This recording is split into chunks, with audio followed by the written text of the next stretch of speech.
Hey, Les. How you doing? Who is this? I'm Dave Lawrence from Hawaii Public Radio. Dave, right? Good to meet you, man. Les. Thank you so much. Okay. And I was. We could just do like a quick 15 minutes. And Yeah, whatever. Can you hear me? Okay. Yes, I can. Excellent. And you sound good. I don't hear whatever radio or whatever that was. Now it sounds nice and quiet. And that's why I had to get up to turn off my TV. You're the man, and I appreciate it. Let me just put a short intro on it, and then if at the end I could just grab a couple IDs, and then we'll be all set. Okay. All right, hang tight. Aloha, it's Dave Lawrence, and how you doing? A big mahalo for joining me. I appreciate you tuning into the show. On the line is a legendary jazz, soul, keyboardist, vocalist, and really a pioneer. He's joining a wide range of artists at the upcoming Maui Jazz and Blues Festival. In all, it runs from September 19th through the 25th. MauiJazzandBluesFestival.com has a nice rundown of who's there and when. For decades, this gentleman has mesmerized with his soulful voice, smoking, playing, and remarkable raw charisma. It's an honor to welcome Les McCann. Aloha and mahalo, Brother Les. Thank you so much. Yes, aloha to you. How's everything? Everything is really good, man. Thank you. I really appreciate you taking a few minutes for me. Oh, what could be better than the thought of Hawaii and going there and everything? What comes to your mind when you think of Hawaii and that? What runs to your mind as a connection to the islands? Well, number two is unbelievably beautiful women. And number one is unbelievably beautiful women.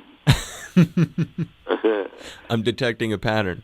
I like sights. I like seeing people, different kind of situations, a little different from on the mainland. And to see, when I was there before, I went to people's houses.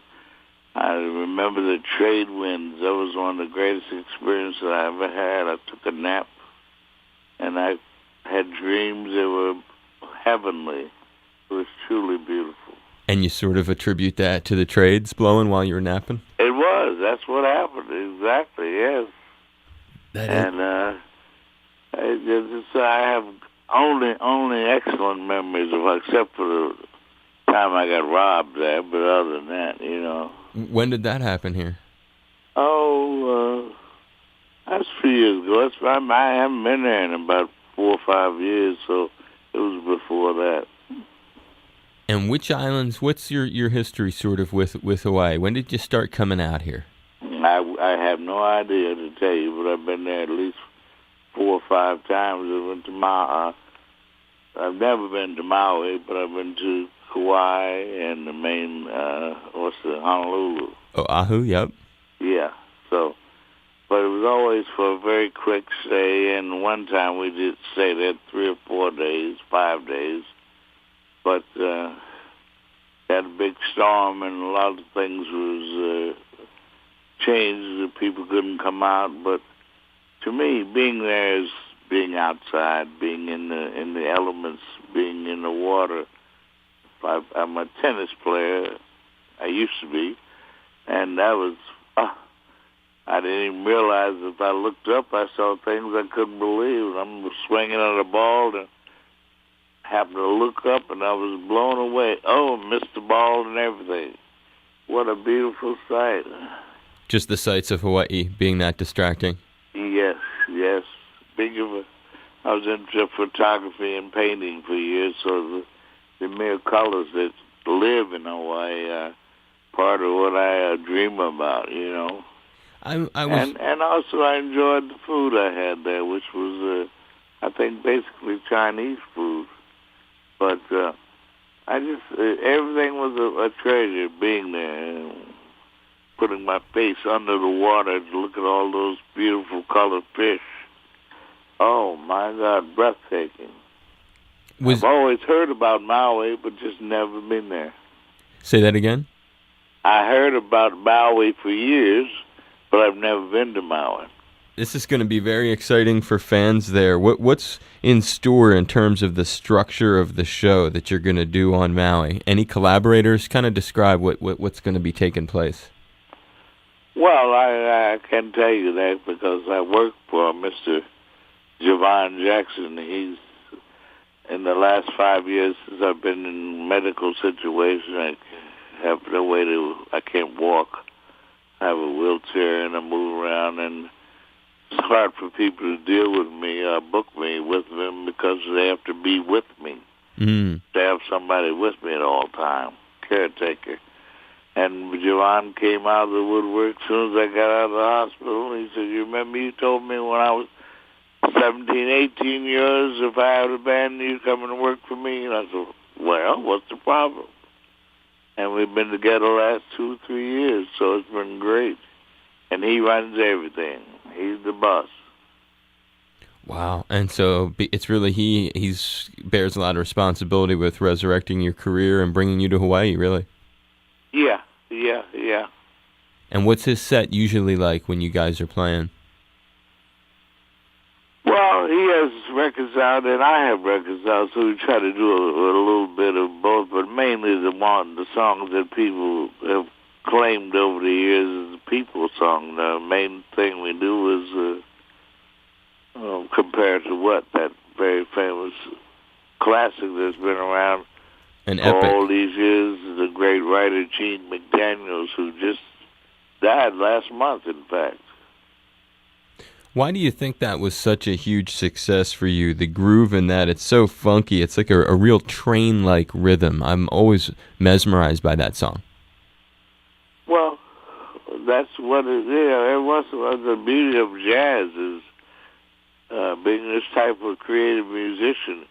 You're after something every time you make a record. Every time you get on that bandstand, you're hoping that you rock the world. And it doesn't happen very often. It's always often very good, but when that unbelievable magic moment comes by, you just hope that it's on record. And often you don't even realize it until later on when you go back to hear the tapes and you hear the words from everybody. Oh my God!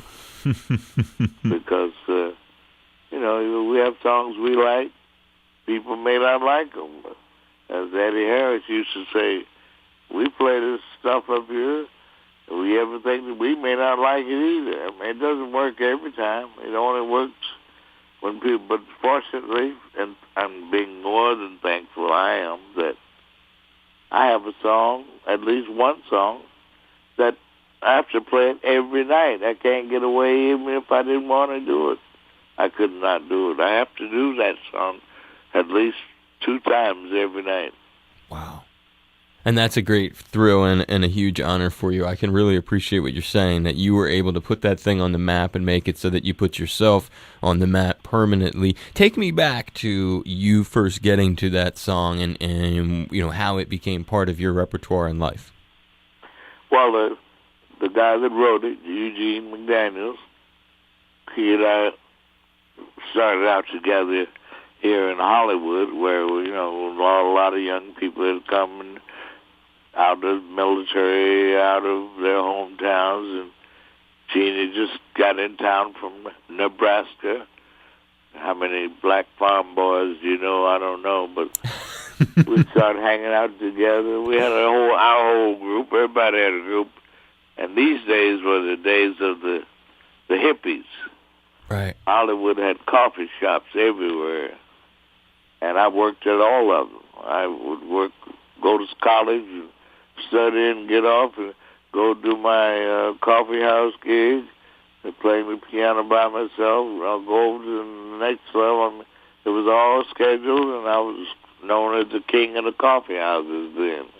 That's when only people in Los Angeles knew me. But I met Gene, and he told me he was a songwriter, and every time he wrote a song, he would call me and play it for me. So he called me and told me he had this, and this is a song, and I heard it. Oh, I love it. And I tried to record it right away then, and I was not with Atlantic at the time, the record company. And I did a little version of it, which was basically like he played it for me. Mm-hmm. On the phone, when he showed me, when he played the guitar to demonstrate his songs. On the phone is how he first introduced you to it. Yes, told me the words. that's unbelievable. I thought maybe it'd been touched by, influenced by Bob Dylan, Yeah, totally. Or Gil Scott-Heron is what I always think of when I hear that. No, he was before that, so, around just beginning of the same time. Right. And I never heard him mention Gil's name. Sure. Gene was very proud, right? He was what we called educated. Right, I guess speak proper English and everything. He was a unique Negro, we called him. Say that 3 times. I'll leave that for you to say, my brother. But, yeah, so when I recorded the song, put it on record, and nobody even mentioned it, And 6 years later, I'm being invited to come to Montreux, Eddie Harris and I, the Montreux Jazz Festival in Switzerland. It was the second year, I think, they had tried it. So I had the band all flying there to meet me. Nobody showed up on time except Eddie and I. We were there running around trying to, where's the guys? How are we going to rehearse and get ready for this record? And the reason we recorded together, because we happened to be on the same label, Atlantic Records, and our producer, the guy that produced both of Joel Dorn, had suggested, why don't, since both of you on the festival and both of you on the label, let's do something together. And so we did. And as soon as we walked out on the stage, and the idea came to me how to do it right there. It wasn't something we had a chance to rehearse. So the band just fell in, and that's how it worked out. It was a golden gift, a golden blessing. And even after it was over, I refused to listen to it. I was so upset that the band had not been to rehearsal. We didn't get a chance to work it out. There was a lot of notes that I thought were not right. So I was so angry that I got up and went back to my hotel room, called my wife, and I'm crying on the phone. Oh, guys have messed up the tune. And I'm on the phone for about 30, 40 minutes. It's a long-distance call back then, and from over there it was serious. And as soon as I hung up the phone, there's a knock at my door and another phone call coming in. Man, get back over here. You're not going to believe this record. We got it in the studio part of the casino, and we're listening to these takes. They are unbelievable. I don't ever want to hear that. Said, man, you got to get over here. And they came and got me, and the rest is history. Oh, man, good history, too. It's such a killer. You know what it is? I like it because it has, it's the soul jazz kind of vibe. And I guess you know what it was for me, Les? It was more just, it reminded me of Gil. It wasn't saying, so much that he was influenced by Gil. I guess when I hear the song as a young guy, all these years later, I think of The Bottle and all these other sort of songs that were socially conscious. When you play that song compared to what today, where are we today in relation to the stinging lyrical realities that are contained in there? Well, to me, it's quite obvious. I mean, there's not even something to explain because he's talking about the politics, the attitudes, the fact that we think this way and we're doing something else over here, We make things real that are really just thoughts in our imagination. Just pretend the opposite of the truth quite often. And Gene was a very deeply spiritual person, and so was all our friends. So we were always looking for something that we could say, and that song struck me like no other song had ever struck me. But right in the middle of starting the groove on the bandstand, I knew that we had something clicking if it could work. So mainly I was trying to remember the lyrics. Right. And we had hired a couple of guys to come play with us, Benny Bailey. Right. A trumpet player. So he's asking us, what's the chords? And we said, You can hear it. Don't worry. It ain't that complicated. And I like that. years later, the great Ahmad Jamal, he's a friend of mine, he said, man, that record is fun. That is unbelievable. I said, well, thank you. I said, I told him the same story I told you. He said, well, but don't forget, you guys are professionals. You knew what you were doing musically. So it couldn't have come out bad even if it was messed up. And then he was right. He was right. That was a great growth moment for me. You had, speaking of friends and stuff, tell me a little bit about the historic trip to Africa 40 years ago, documented in Soul to Soul, Santana, Ike and Tina, Wilson Pickett, staple singers. How'd you end up on that bill, and who on that bill were friends or were you really close to? Well, Eddie, he and I went together, but the guy that produced it, put on the whole show, had the idea to take us there was Dick Bach, the owner of World Pacific and Pacific Jazz Records. And he wouldn't do anything big without asking me to come on because I was his number one seller during those years when I was with World Pacific, which was way before Atlantic Records. What's a memory of the show? Of the show in Africa? Yeah, something that sticks out. Maybe watching somebody else play, maybe something in your own set, maybe just something being there in the country that occurred to you or happened. That was the main thing, being there in the country, because almost everywhere I go, I insist that I have an opportunity to get out, take me around. I want to see the countryside. I want to see the schools and the kids. I want to meet people. They gave me everything. Took me to a place where I met tribal leaders. We kissed the ground and had some drink that we had to welcome us back to Africa. And they had some good natural goods that grow from the grounds in Africa. Right. And it was truly an experience that you can't forget something, man. Plus, it was 250,000 people that came to the festival. I love it. I can just imagine the crowd looked like a Woodstock. Huge military training field, and all these people. Some had come for 500-600 miles, walked all the way to get to the main city to be able to be there for the festival. And they gave us shows of their art, their dances, their music. They gave us clothes that we changed, took ours off and wore theirs. Nice. I mean, it was mind blowing. I mean, for a young guy from Kentucky to come to Africa and finally hear what all the talk is about.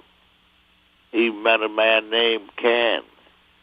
And I said, what does McCann mean? He said, it means son of McCann. I said, oh, really? So, wow. All the above. I like it. I like it a lot. Yes. Before I let you go, one last question. The discovery of Roberta Flack you're credited with, do you take credit for that yourself? And what is the true story? Oh, that's the true story. What happened? She was singing at a club in Washington, D.C., and the owner of the club, and him and I were best friends. He said, you got to come down sometimes earlier before you play to hear the lady that we have here every Monday night. And it just turned out I was able to do that, and I used to travel with my recording equipment. I had a Nagra tape recorder, a very fine machine. Mm-hmm. And I went and recorded her, came back home to listen to it, and couldn't believe it. I called Atlantic and said, hey, I found something great for you. And they said, well, we don't want another female singer. We have Aretha Franklin. We certainly wouldn't want another one. I said, okay, well, I'll let the people at Columbia call you and let you know what they think of it. And they really wanted her, Columbia. And when that move was made, they changed their mind, Atlantic. And that's how it began. Man, that's some good stuff right there. Yes. I'm very, I like that about you. Hey, man, I could talk to you all day. It's really comfortable, and you're a real warm and fuzzy, wonderful cat. I give you a high five. I give you a big hug. I hope that you've enjoyed chatting with me. I hope this trip to Maui is a real successful one for you, my brother. I'm highly looking forward. I got friends who live in Hawaii. They're all going to come and meet me there. It's going to be my birthday when I'm there. Who are your friends out here? Oh, I got some people who live in Kauai, and Joe and Bear Goldsmith, and a couple of some musicians that I know. And I used to play tennis there. That was on the way to Japan. Would stop. I meant not on to Japan. I meant to Australia. Would stop through on the way and take a few days there. So when I got another friend of mine, I got about 9 people coming to meet me there. That's really cool. You got the connection here with friends in the community. Yes. I really dig it. It was great talking with you and good questions. Really? Was this? Yes. It held up to your standards, really, dude. I appreciate that. That means a lot. You would say that. Well, and once in a while, it's great to talk to someone who's not asking the same old dumb shit every time, you know. Aloha, this is Les McCann. You're tuned to the only show that matters, the great Dave Lawrence. Aloha, this is Les McCann hanging out with my buddy, Dave Lawrence. And we are celebrating the coolest time of the day. All right, Dave, let's make this a beautiful and happy 420. And we'll sit there pumping on together. I give you a big hug, Les, and I appreciate it. You did. Thank you. Where are you from? Philadelphia? Man, you know it. You knew it. How did you? You just can tell by my voice, by my vibe. Yes, I can hear your voice. Damn, dude, you got it. Wilmington, Delaware, Philly area. I've been out. I went to Boston for about 12 years of college and work, and then I got a gig out here in 2002. I've been in Hawaii since, but man, you just nailed it. I'm impressed. Very impressed. Well, the ear, music, you know. I can tell. That's spooky. Chicken skin, we call that in Hawaii. Oh, really? Yeah, that's like gives you goosebumps when someone like can ID you that quickly. So. Well, only when you have a great, distinctive voice. Oh, I give you big hugs, brother Les. Let me tell you, you travel safe, and if you let's stay in touch. Your people know how to reach me. If you ever need anything, anything I can do, Well, I hope I get to meet you when I'm there. Are you coming out? You guys are on Maui, and I'm in Honolulu, so it's different. How far is that? It's on another island, and unfortunately, that same weekend, believe it or not, I am over on the Big Island doing some research at a observatory, like on the top of a mountain. Wow. Yeah, the big Mauna Kea observatories. I'm going there, gonna actually go to the top of the mountain and look at the stars and stuff, and meet some. I want to hang out with you. Well, let's stay in touch, dude. I won't. I know how to reach out to you. And okay, I'm always here. So, anytime you want to talk about the music or anything, I'm more than willing to do it. We'll reconnect for sure, my brother. All right, Dave, take care and God bless you. Right back at you, brother Les. You be safe, man. We'll talk soon. Bye-bye. Aloha.